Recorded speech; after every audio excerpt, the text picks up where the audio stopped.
Greetings. Welcome to Dr. Neil's Spiritual Awakening to Non-Duality. This is Dr. Connie Zweig, and I'll be interviewing my husband who lives in spiritual awakening. You may have heard about this or read about it, but you may not know someone who lives it day to day. We'll be exploring how non-duality developed in Dr. Neil as I've observed it over 25 years, and as he directly experiences it every day. Each podcast will explore a different theme. We look forward to you joining us.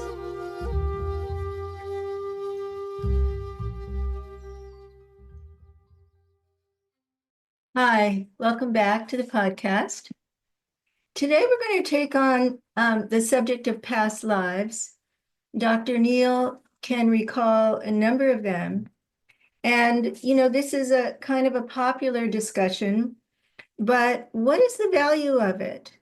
What is the meaning of it? And what does it tell us about who we are? And in this case, who Dr. Neil is? Okay, go ahead. So the soul, human soul, is both individual and collective. In other words, I have my own soul, and it belongs to a group soul whose purposes are very similar. And the group soul belongs to the human soul. The human soul, in other words, human beings are, in essence, all one soul. And that's an expression of divinity. So the notion of a soul, separate soul, is important because it's a higher evolutionary level of awareness than waking up and being just awake. What do you mean? It's more complex and happens for most people after they reach a certain level of awakeness, spiritual awakeness. What does soul awareness? Soul awareness. Okay. So soul awareness came to me after I was already enlightened, after I was already pure consciousness was my nature.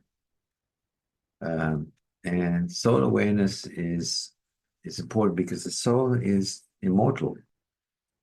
It has no real beginning because it starts with the divine and then manifests through the human soul and through the individual souls, the group soul, and evolves. So it moves through stages of evolution and does so through going through different lifetimes and times between lifetimes. So the soul is my soul, and nevertheless, I can't speak to everybody, but my soul is always growing, always unfolding, always becoming, whether it's in a body or in a form, mental, physical, ego form, or whether it's between lifetimes, or whether it's immersed in the divine, the pure awareness. So the process of growth from a soul perspective looks somewhat linear. In other words, I had a past lifetime experience and I have a present lifetime experience. There's a growth. On a soul level, that of course is somewhat illusionary because all is available in the moment because the soul lives in the moment as well as in the sense of time and time unfolding. So I can recall 6 lifetimes right now.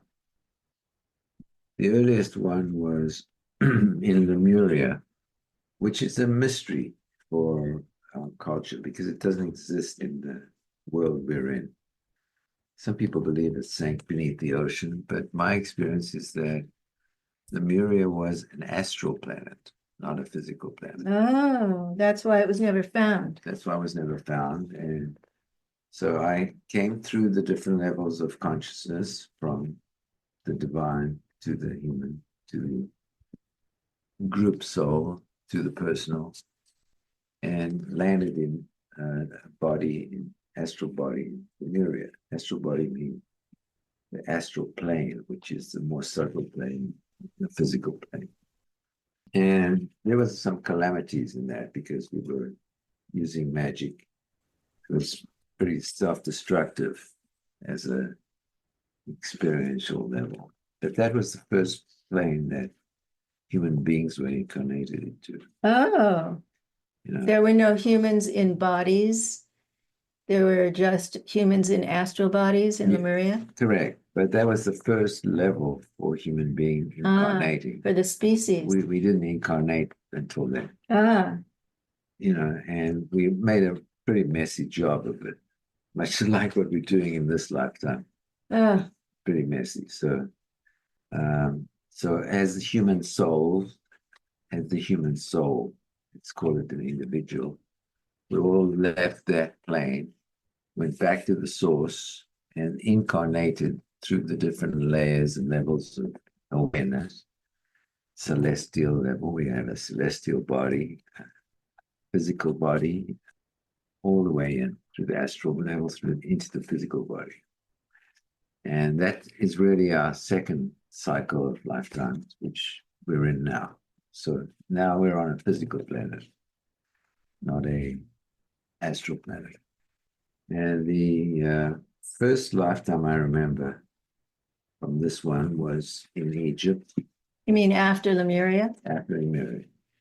Coming to Egypt at the time of the Sphinx. I was involved, as I was in all my lifetimes, with healing and spirituality, which is kind of interesting because that's our group soul.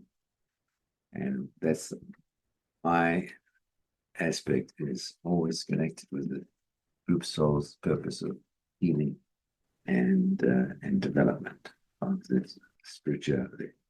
And do you have any memories from your Egyptian life?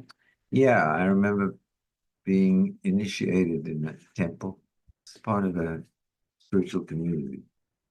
We kind of believed that we were divine and that we had privilege in that, and we were here to guide others along a sort of spiritual path.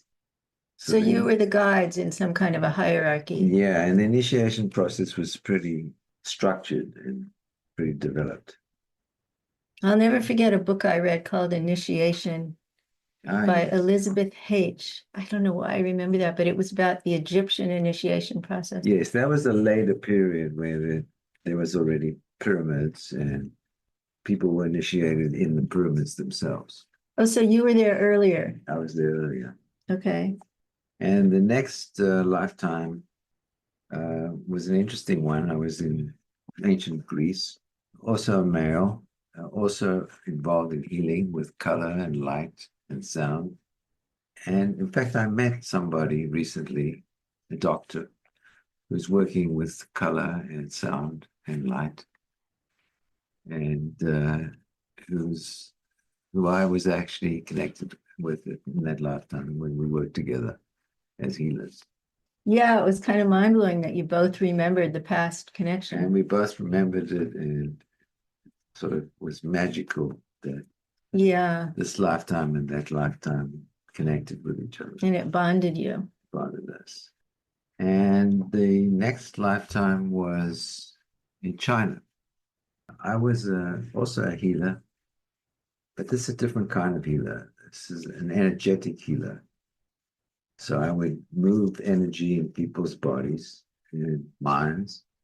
And that capacity is still with me now, although I don't do it very often. It's moving energy up the nadis, the subtle nervous system. But it would have been meridians then. Yeah, the chakras. Yeah, just the language is Indian, but it's basically the process. So, so I would do healing work on people, and it's a very powerful practice. And who were you in that Chinese lifetime? Were you a householder? No, I was not. I was an individual. Were you a monk? Well, we didn't call ourselves monks. I was an healer. And being chaste, and that means no sex and no intimacy and no relationship, was part of the process. So it opened up all the energy centers and enabled me to be a source of energy movement. So the Chinese lifetime was very much about building chi, energy, and being able to project it. And was this within a religious system like Confucian or Taoism or? Yeah, Confucianism. Ah, okay. Yeah.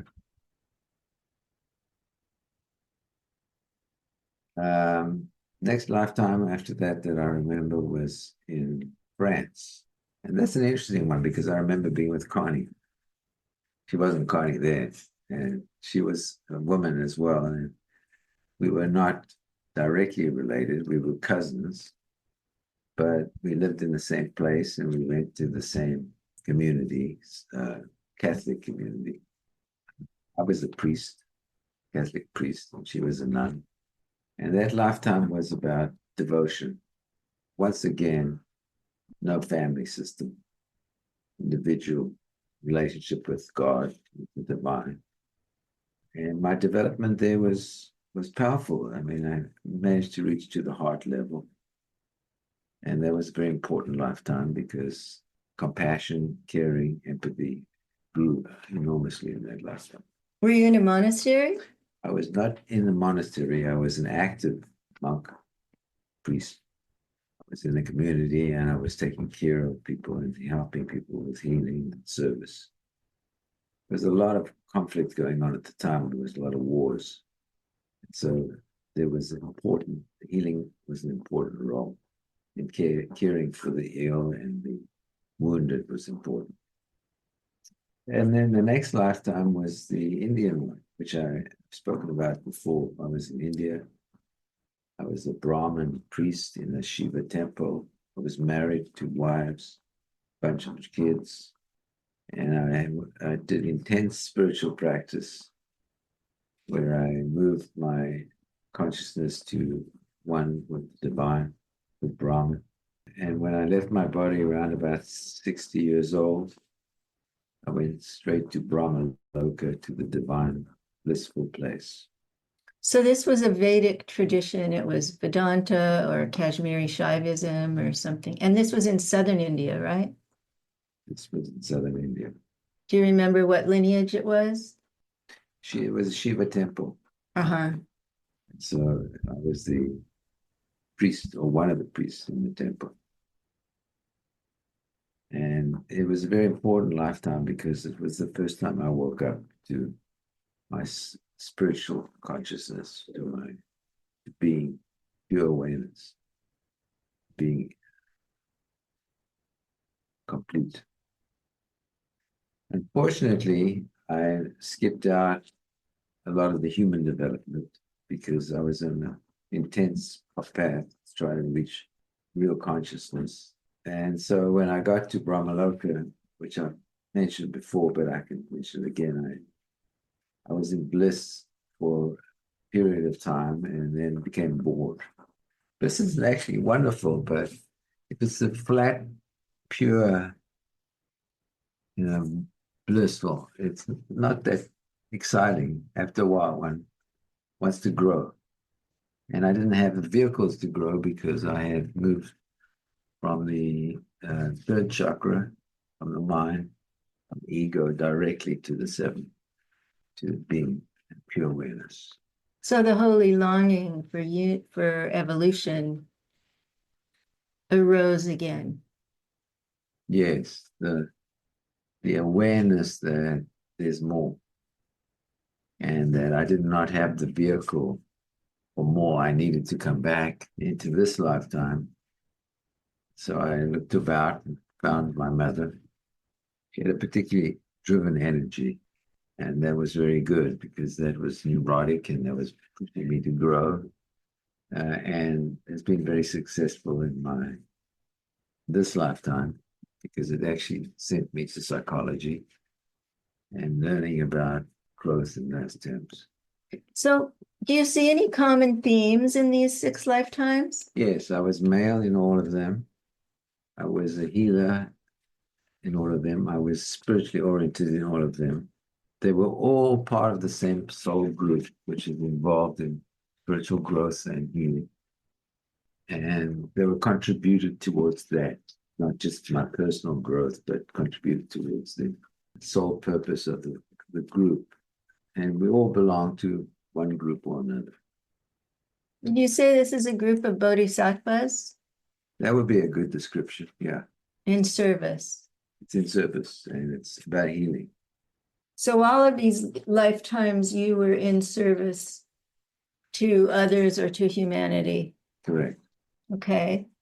And what's the value of knowing about this? Yes. Well, one might say this is ego, but this is not ego. This is soul.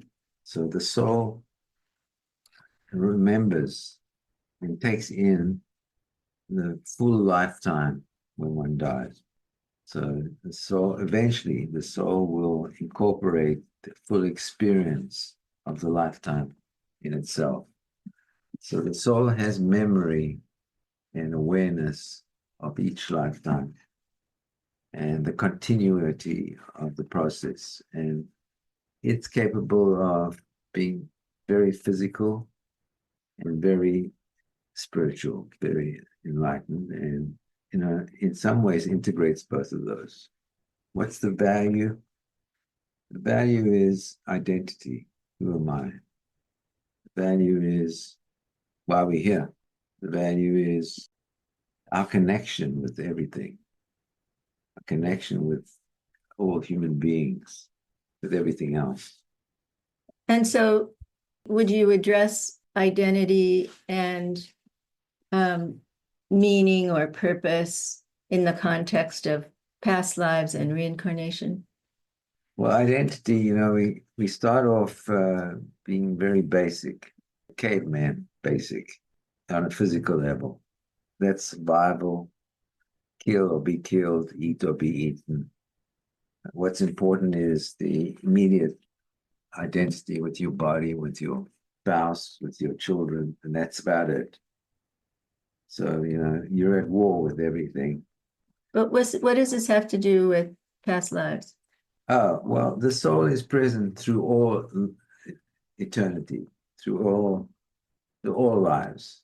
So right now, I am a soul operating through the divine, the group soul, the body, the emotional world, the mental world, the heart world.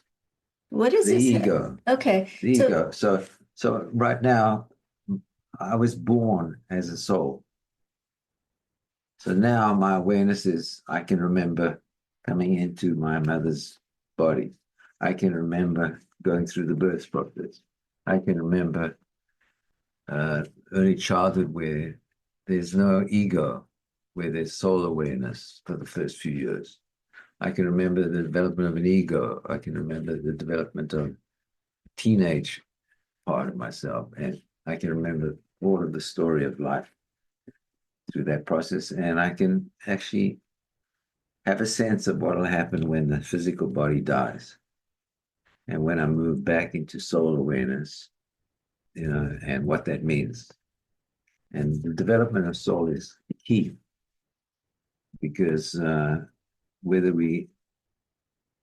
we go to next is part of this development. So what I'm hearing you say about identity is most people are lost in their local immediate identity, either their bodies, their feelings, their beliefs, right? Physical, emotional, mental body, ethnicity, race, age, tribe, religion.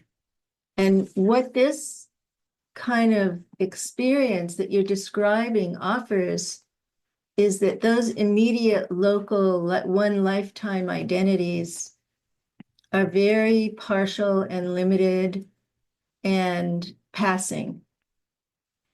And that when we see ourselves as souls in the cycle of birth and death, our identity expands tremendously. And our fear can reduce, right? And our sense of commonality can increase. Is that correct? Is that what I'm hearing? Yes. So the movement of identification from being an individual which to being cosmic, and then to being a soul, which includes individual and cosmic, is important. That identification is a growth and allows us to be free. So I'm not just a body. I'm not just an ego. I'm not just soul or a separate being. I'm collective. I'm divine, and the soul allows all of that to happen. And the memory, the recollection of the soul's journey through the lifetimes frees our identification. Yes. So, death becomes an entry into the next level, and birth becomes an entry into initiating one into the growth of more story, and reaching a place where one does not need to reincarnate because one's already occupying the entire reality becomes real. So, so this is important development. It's important development of the consciousness of the divine experiencing itself through individuality. Great. Thank you. Do you want to say anything about where you're at in this present moment? Yeah, I continue to be everywhere, unbounded, free from form. My sense is that I am the wind, I'm the stars. I am whatever I perceive or whatever I don't perceive. I'm free. I can go anywhere and be anything. Including a soul on a journey through many lives. And including a physical being. And including your husband. And Grandpa Neil. And a grandfather. Okay, thank you. Thanks for listening.